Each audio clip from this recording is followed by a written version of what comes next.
Hello, voilà, c'est parti pour le cours sur Out of Nowhere. C'est un thème de Johnny Green qui a aussi écrit Body and Soul. C'est vraiment un thème magnifique. Il y a plusieurs adaptations d'autres thèmes qui sont écrits sur la même ligne harmonique, comme Sans souci de Gigi Grice. Première chose, on va apprendre à jouer le thème. Donc je recommande l'usage du métronome sur le premier temps et le troisième temps pour être bien calé. 1, 2, 1, 1.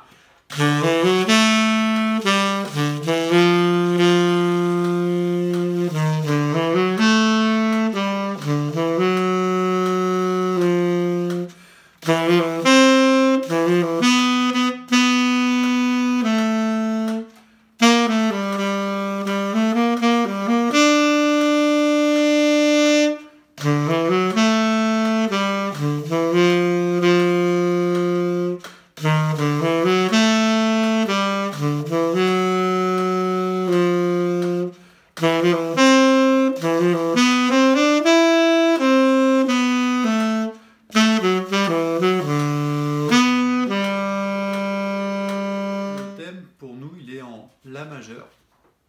Donc ce que je propose dans un premier temps, c'est de travailler sur la tonalité. Donc c'est important pour moi d'être à l'aise sur tous les degrés de la gamme. Donc ce qu'on va faire, c'est travailler déjà la gamme sur tous les degrés, genre 1, 2, 3, 4, 5, 6, 7. 1, 2, 3, 4.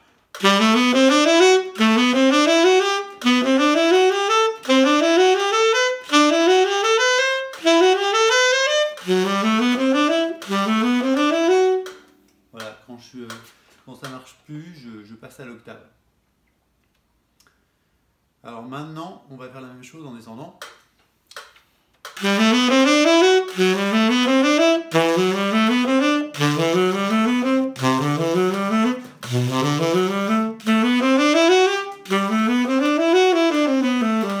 Maintenant, on va jouer la gamme avec les degrés suivants.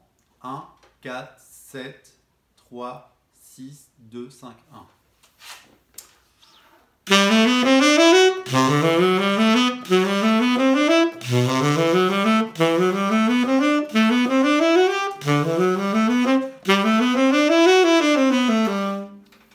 Et à la fin, je monte et je descends parce que ça me paraît plus logique à l'oreille. Ensuite, on va faire, cette fois en montant, donc on va faire 1, 5, 2, 6, etc.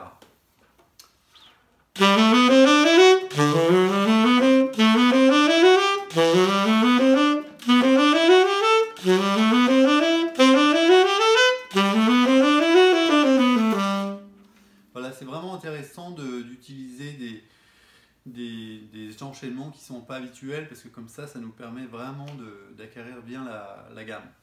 Alors maintenant, on va descendre les degrés en tierces, c'est-à-dire qu'on va faire 1, 6, 4, 2, 7, 5, 3, 1.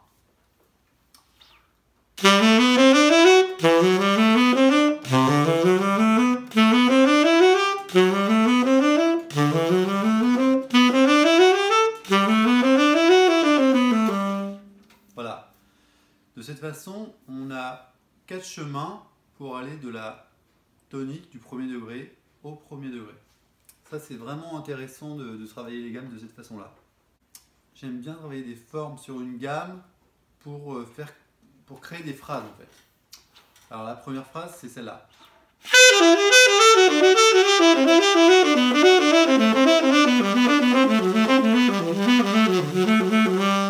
Voilà, j'aime vraiment ce qui est symétrique et je trouve que quand on joue ce genre de choses, ça capte tout de suite l'attention des gens parce que c'est très logique et très symétrique.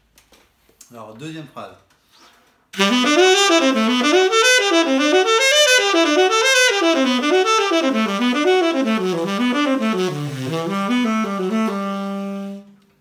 Alors là du coup je monte pas forcément tous les degrés ou je redescends pas sur tous les degrés.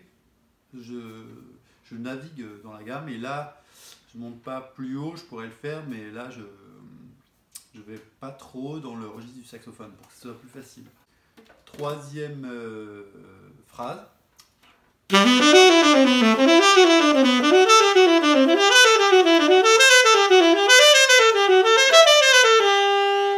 Voilà.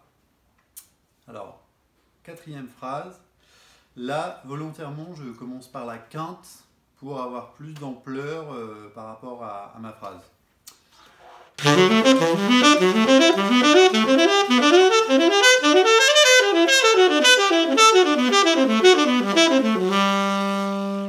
Voilà. Et de travailler ce genre de choses, ça permet d'acquérir du vocabulaire sur une gamme sans notes étrangères. Et on verra plus tard comment on l'utilise sur le son. Maintenant, les basses mélodiques. Basse mélodique, c'est de faire sonner l'harmonie en jouant les notes fondamentales de l'accord, tonique, tierce et quinte. Mais pas dans cet ordre-là, parce que je pense que notre oreille va plus enregistrer la couleur si on écarte les notes. Donc moi, je vais faire plutôt tonique, quinte et tierce. Donc ça fait c'est assez écarté. Donc je vais pas toujours le faire, mais si je peux le faire, je le fais. Voilà.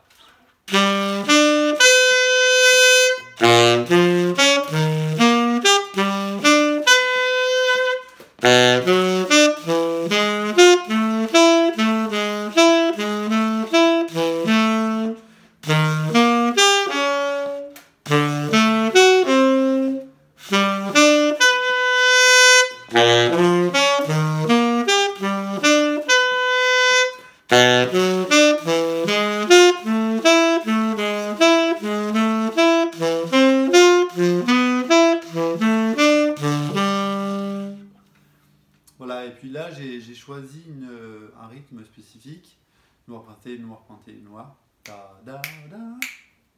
Après je peux trouver d'autres choses.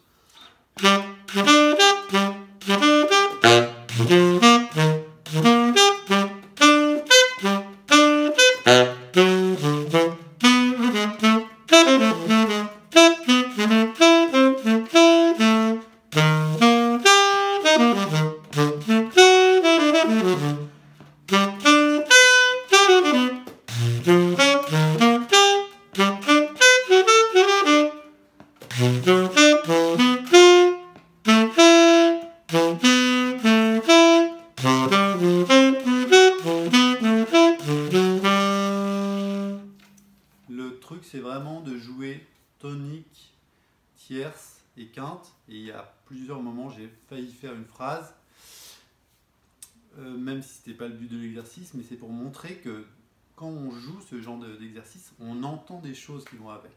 Et du coup, on peut ensuite s'amuser à improviser, enfin à jouer cette ligne mélodique et à improviser un petit peu autour.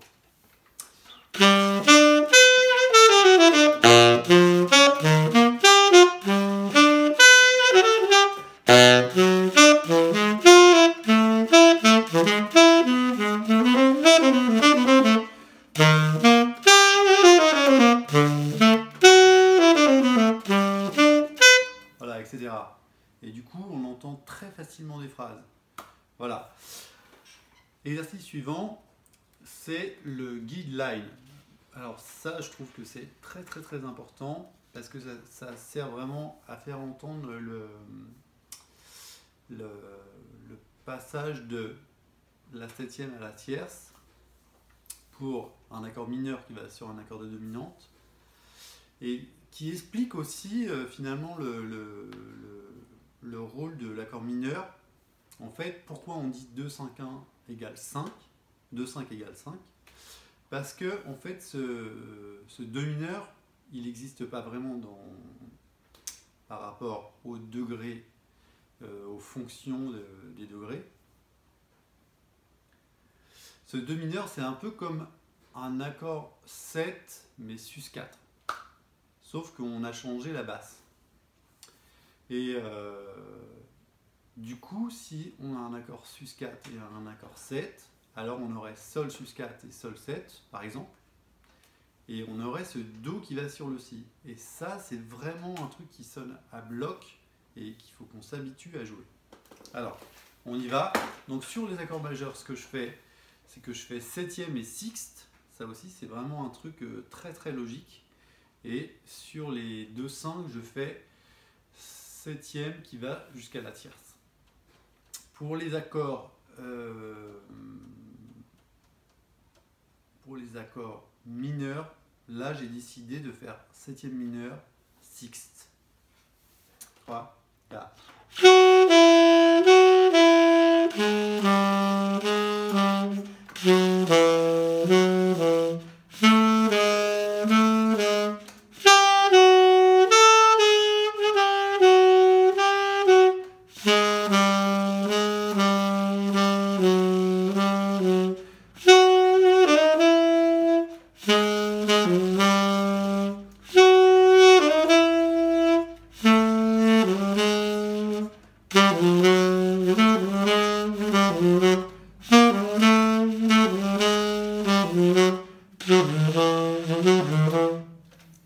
Ça, c'est vraiment très très important d'avoir ces passages de notes en tête, parce que c'est vraiment des notes, c'est les notes importantes en fait des accords.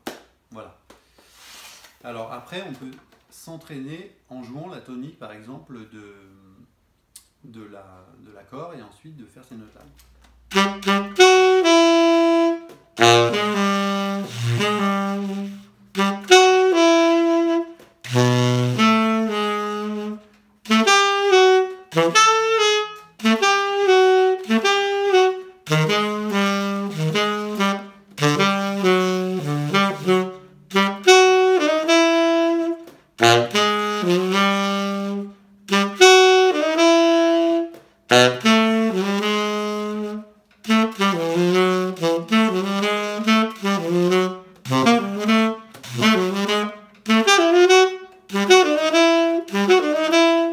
Voilà, c'est vraiment important de choper ce truc-là.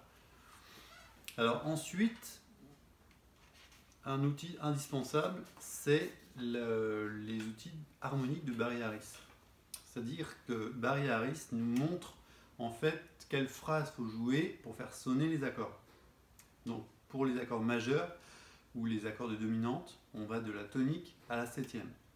Et quand il y a deux mesures, on va de tonique septième et on redescend à la tonique.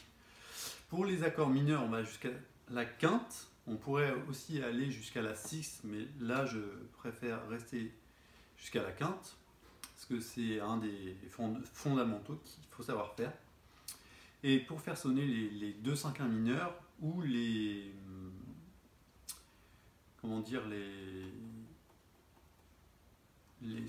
accords de dominante avec une bémol 9, à ce moment-là, on part de la bémol 9 et on va jusqu'à la tierce.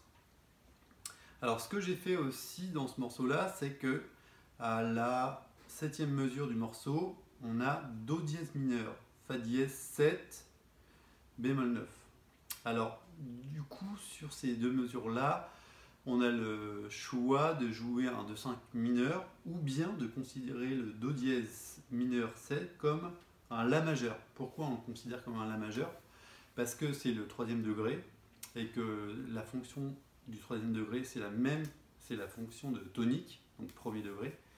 Et en plus, à la mélodie, il y a un Sol dièse. Donc tu verras que je propose plusieurs choses. Soit je l'utilise comme un 2/5 mineur complètement, soit je fais à la place de ce troisième degré un premier degré. Alors on y va. 3, 4.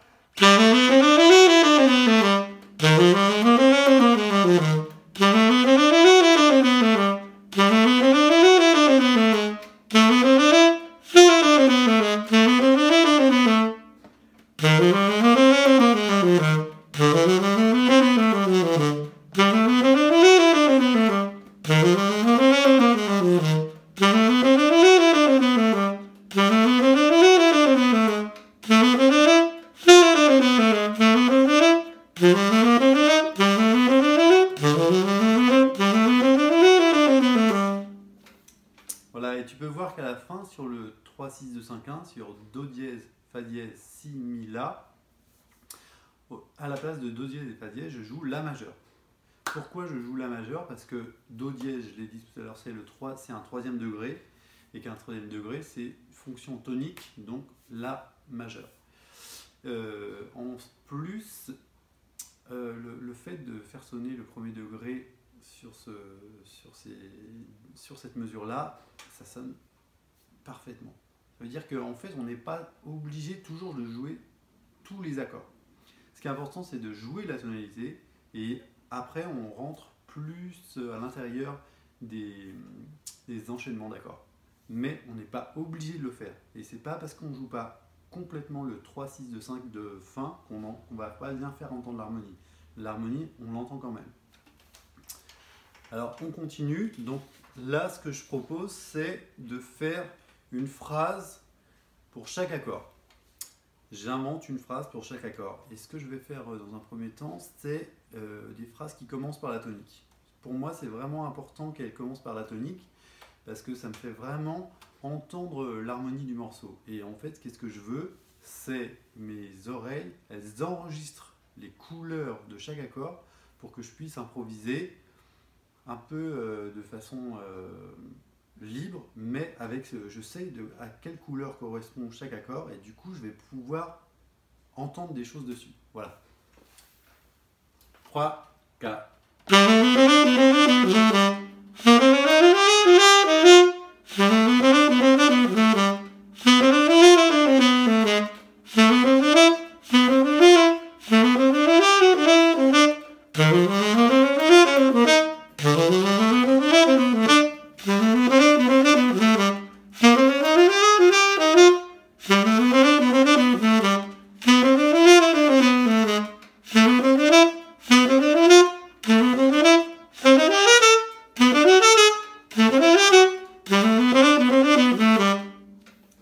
Alors, comme je l'ai dit tout à l'heure, sur le 2-5, Do dièse, Fa dièse qui va sur Si mineur, soit par moment je considère comme un 2-5 mineur et je fais un Sol bécard, soit je considère le Do dièse mineur comme La majeur avec un Sol dièse. À ce moment-là, il faudrait que je change ma phrase et que je fasse.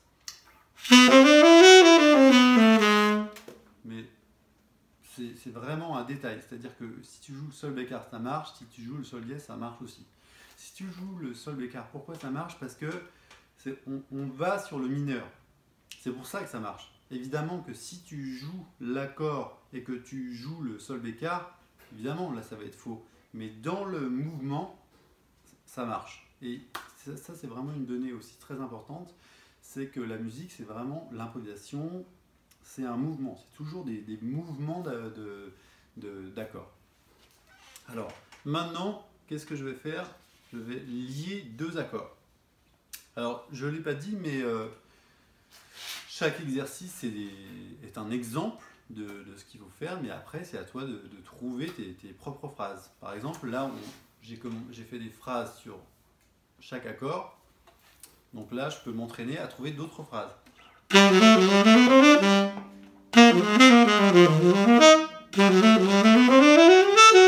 Alors, c'est vrai que quand j'ai, par exemple, 2 fois La majeure, je vais, moi, aimer jouer la même phrase. Quand j'ai 2 accords de dominante qui suivent chromatiquement, je vais aussi jouer la même phrase, parce que ça m'entraîne à transposer. Et puis aussi, quand tu joues ce genre de choses, ça capte tout de suite les gens, parce qu'ils entendent la même phrase, mais au demi-ton inférieur. Et du coup, enfin, évidemment qu'ils ne se disent pas ça, mais ils entendent la même chose, mais avec un changement. Et ça c'est vraiment super. Alors maintenant, lier 2 accords. Alors, ce que je vais faire, c'est que je vais jouer La majeure et je vais trouver une phrase qui connecte avec Do mineur Fa 7. Et je vais faire ça pour tous les accords sur la grille. 3, 4.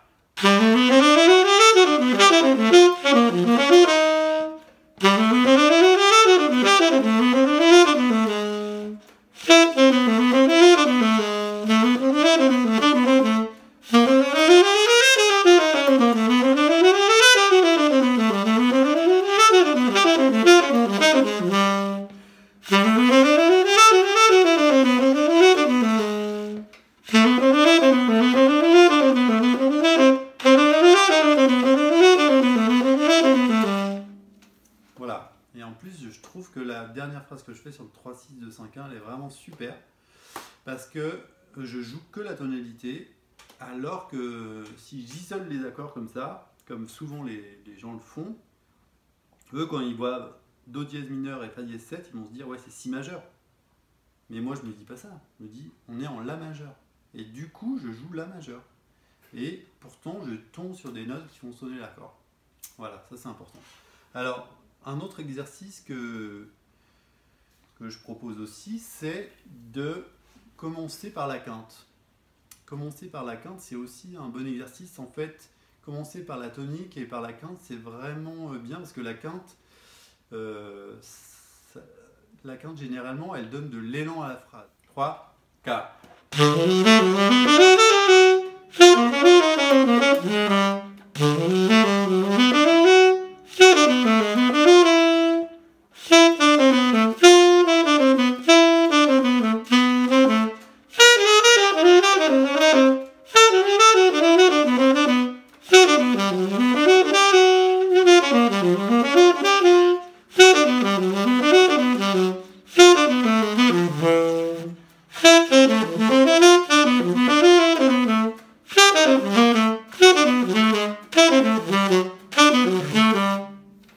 Voilà, alors je vais le refaire une fois aussi pour changer les notes sur le 2-5, toujours sur le 2-5 mineur, mais avec un 2 mineur qui n'est pas bémol 5.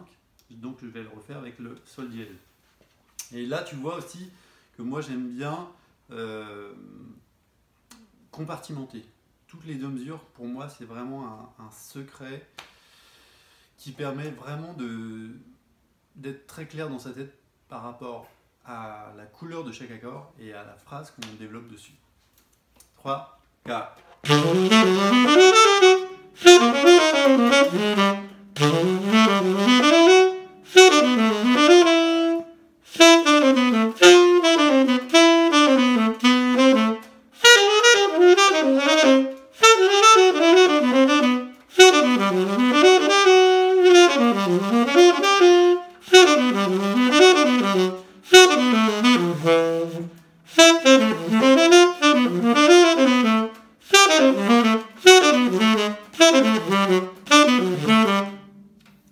Voilà, pour le 3-6 de 5-1 de fin, on remarquera que j'ai rajouté un La dièse parce que c'est un Fa7 qui fait le 6e degré. Et du coup, j'ai envie de faire sonner cet accord, donc je mets le La dièse. Alors on continue, et là c'est pour moi quelque chose d'intéressant, c'est les chromatismes et les broderies. Les chromatismes et les broderies, ça permet de placer des notes importantes sur le temps, ou bien de faire une espèce de décalage. C'est-à-dire qu'au lieu de jouer la note de l'accord qui sonne sur le temps, on va mettre un chromatisme, une note étrangère, qui fait qu'on repousse en fait le moment où on jouera la note importante de l'accord, mais ça fait toujours un aspect vraiment, vraiment classe. Alors, donc là il y a deux explications. Donc comme je viens de te dire, je repousse la note qui devrait être la note de l'accord, et en même temps c'est une phrase qui amène cette note. Voilà, et c'est ça qu'on appelle une broderie en fait. Une broderie, c'est quand on entoure les notes, ou quand on amène une note avec des notes qui sont complètement étrangères à l'harmonie. J'aurais pu faire aussi.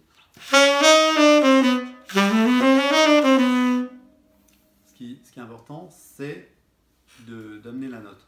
Alors, évidemment que ça sonne mieux, mais ça je le choisis d'oreille. Je choisis de faire ça parce que pour mon oreille ça sonne bien.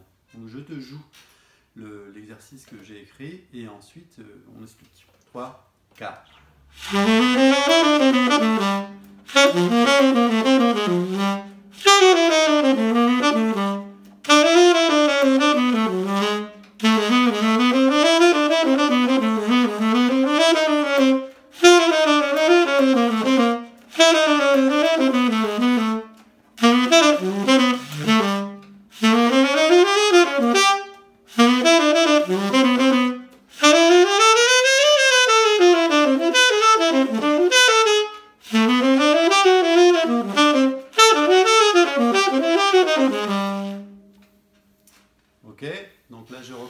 par phrase. Donc là, comme j'ai dit, do, da, da, da, da, ça ramène le do dièse. Ensuite, donc là, j'entoure le do avec si bécard, ré bécard. L'autre chose aussi, c'est que le si bécard, sur l'accord mineur, c'est une septième majeure. Mais comme on sait, comme je le dis souvent, les accords mineurs acceptent toutes les notes à partir de la quinte. Et de jouer cette note-là, c'est aussi super bien. Et ensuite, je finis la phrase par un chromatisme. Voilà, c'est pour amener le la sur le temps. Ensuite, là c'est pareil, je pars de ma note la, et je veux sur le troisième temps mettre une note de l'accord, donc je suis obligé de passer par un chromatisme. Et après, pareil, un autre chromatisme qui ramène le do dièse. Ensuite, alors ça c'est pareil, c'est une broderie. Voilà. Alors les broderies, tu peux aussi t'en servir pour créer des phrases. Voilà.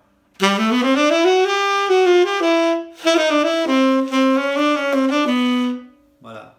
Par exemple, tu sais que tu es en la majeur. Et ça fera, je pense, faire une vidéo sur le flow, c'est-à-dire le fait de jouer longtemps juste sur une tonalité, mais uniquement avec des broderies et des chromatismes. Ça, c'est vraiment un truc aussi qu'on acquiert en jouant.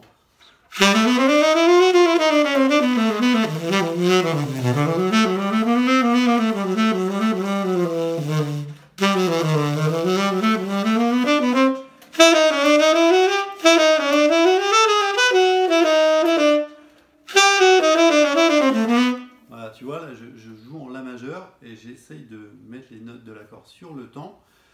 Alors généralement c'est premier temps et troisième temps, on ne va pas faire tous les temps parce que ça serait un petit peu compliqué. Et j'essaye de mettre des chromatismes, et quand je me trompe, je recommence pour trouver la bonne phrase. Et ça c'est vraiment bien parce que ça permet d'avoir du flow, c'est-à-dire une espèce de vague de notes qui peut ne pas s'interrompre. Alors ensuite on a les accords mineurs, donc j'ai dit la septième majeur, c'est parfait. Et d'ailleurs c'est souvent ce qu'on va jouer en fait comme note sur les... L'accord qu'on a ici, c'est si mineur, fa dièse, si mineur. Donc c'est un peu comme si le si mineur, qui est normalement un deuxième degré, et bien là c'est un premier degré. Et ça je l'explique dans une autre vidéo, dans celle de When You're Smiling. Alors sur le fa dièse 7 bémol 9, là je fais une marche en tierce et j'arrive sur la tonique, donc c'est parfait. Ensuite je reprends la même phrase parce que moi j'adore faire ce genre de choses, et là j'arrive sur la quinte et je dis que je vais aller sur la tierce, donc il faut que je trouve un moyen. Voilà, je suis obligé donc de mettre un chromatisme. Après j'aurais pu faire une broderie.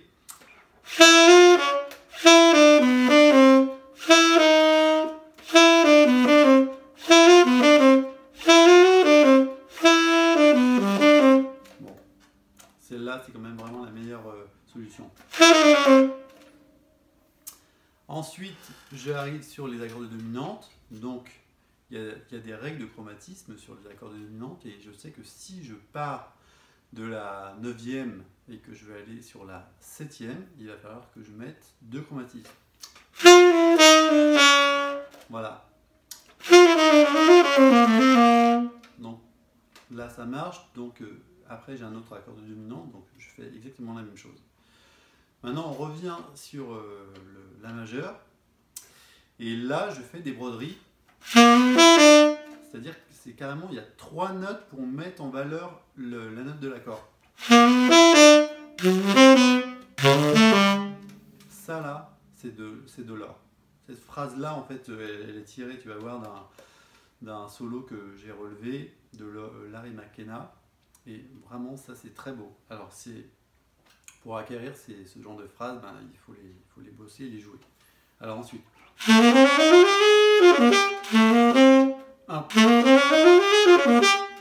donc Donc là, je démarre à contre-temps, je fais un si bécard, on est sur do mineur, tout va bien. Après, au lieu de rejouer la même phrase que sur le la majeur, j'ai un petit peu changé. Ça, c'était juste histoire de trouver autre chose à faire. Mais on n'est pas obligé de faire toujours autre chose. Ensuite, je continue avec mes chromatismes.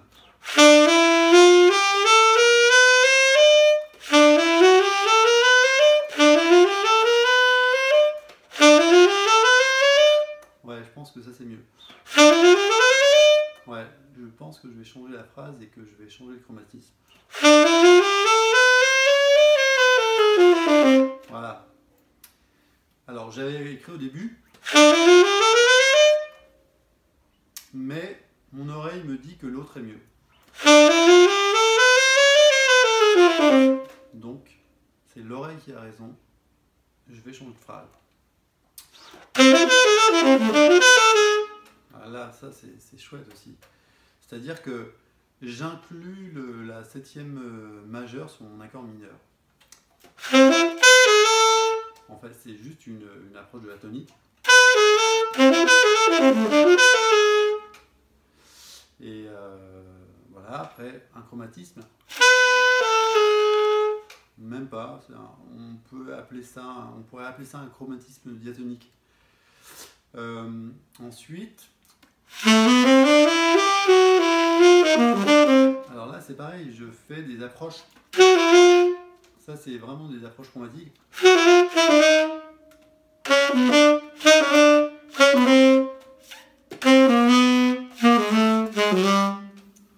Ça c'est vraiment un demi-ton en dessus et un demi-ton en dessous de la note sur laquelle on veut aller. Alors par exemple là je veux aller sur sol bécard, donc je fais sol dièse et fa dièse. Et dernière phrase. Donc là c'est, on sait ce que c'est, do dièse mineur, do mineur, si mineur et si bémol. Ce que je fais c'est juste des substitutions tritoniques. Donc je fais 3 mineur, 3 bémol, bémol 3 mineur, 2 mineur, bémol 2 dominant et 1. Alors pourquoi est-ce que je ne fais pas tout dominant pour mes substitutions? C'est parce que ça sonne mieux à l'oreille de faire le bémol 3 mineur et le bémol 2 7. C'est pour ça que je fais ça. Mais sinon je pourrais faire que mes substitutions avec des accords de dominante. Mais je trouve que ça sonne mieux de faire.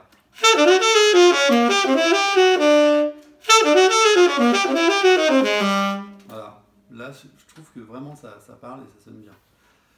Alors ensuite j'ai mis un super chorus de Larry McKenna. Donc c'est très facile à trouver sur YouTube.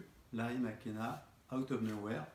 Et il joue avec un big band et il joue son solo là. Je sais pas si je peux te le jouer direct, je peux peut-être essayer. En tout cas, écoute-le.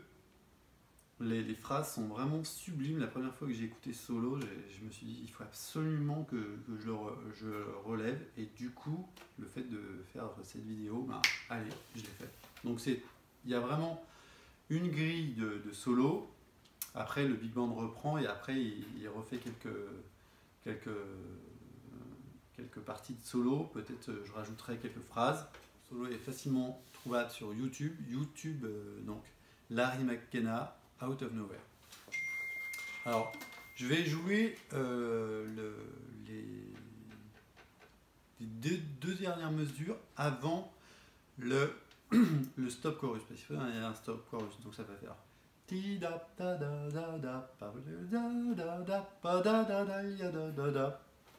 1, 2, 3.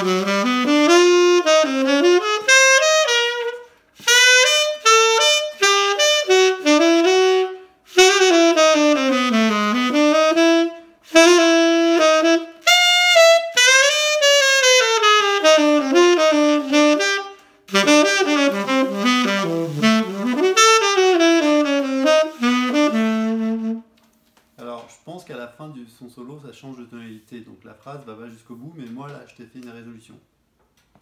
Voilà, donc il y a vraiment des super phrases. J'espère que je l'ai bien écrit.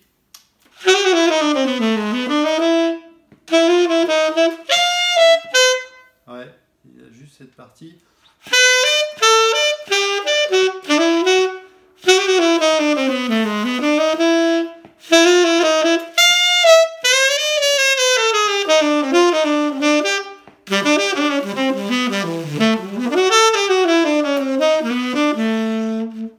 Voilà. Alors, je refais une fois, un peu plus vite.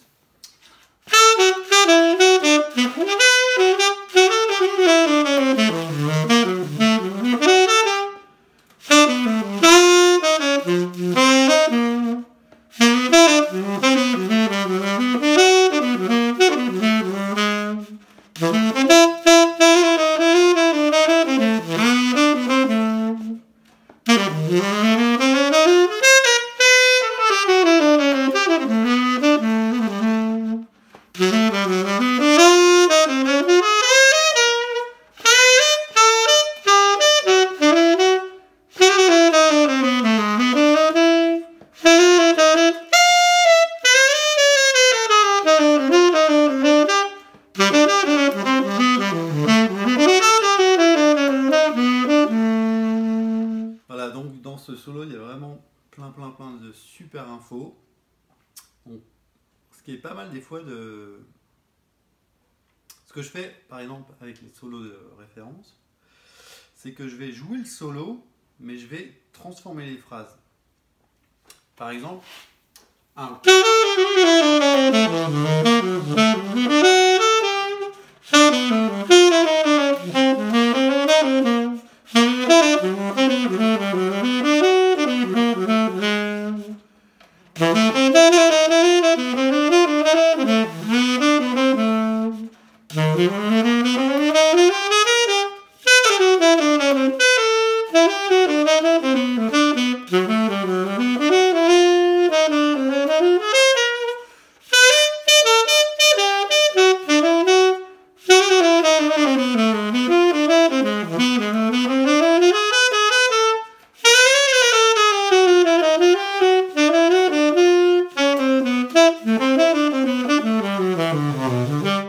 Voilà, c'est-à-dire que je me sers du solo comme il est écrit, mais il y a des moments je ne joue pas ce qui est écrit, mais je joue ce qui vient. Bon, à la fin, c'était un peu...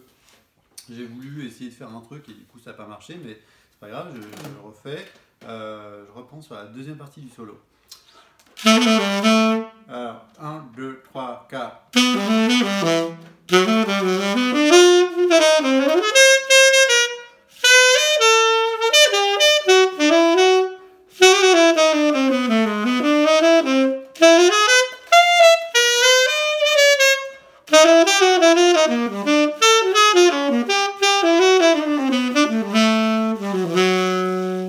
Voilà, en fait, ce que je fais, c'est que, vu que là, j'ai beaucoup travaillé sur le morceau, j'entends beaucoup de choses, et les phrases de Larry McKenna m'ont donné des idées pour jouer d'autres phrases.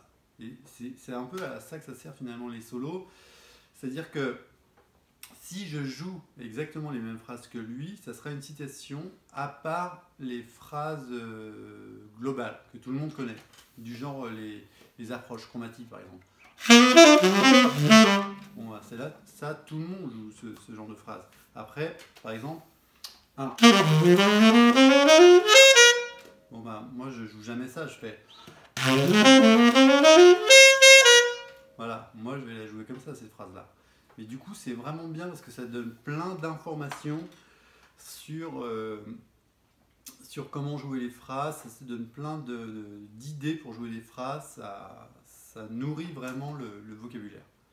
Voilà, j'espère que le cours t'aura apporté plein d'informations et d'idées et de choses à travailler. Donc pense bien que tout ça c'est des exemples et après c'est à toi de créer l'environnement de phrases que tu veux jouer. Voilà, ciao ciao. 1, 1, 1.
Comme ça, tu as un petit panel de tout ce qu'on a travaillé et que j'utilise dans mon propre jeu.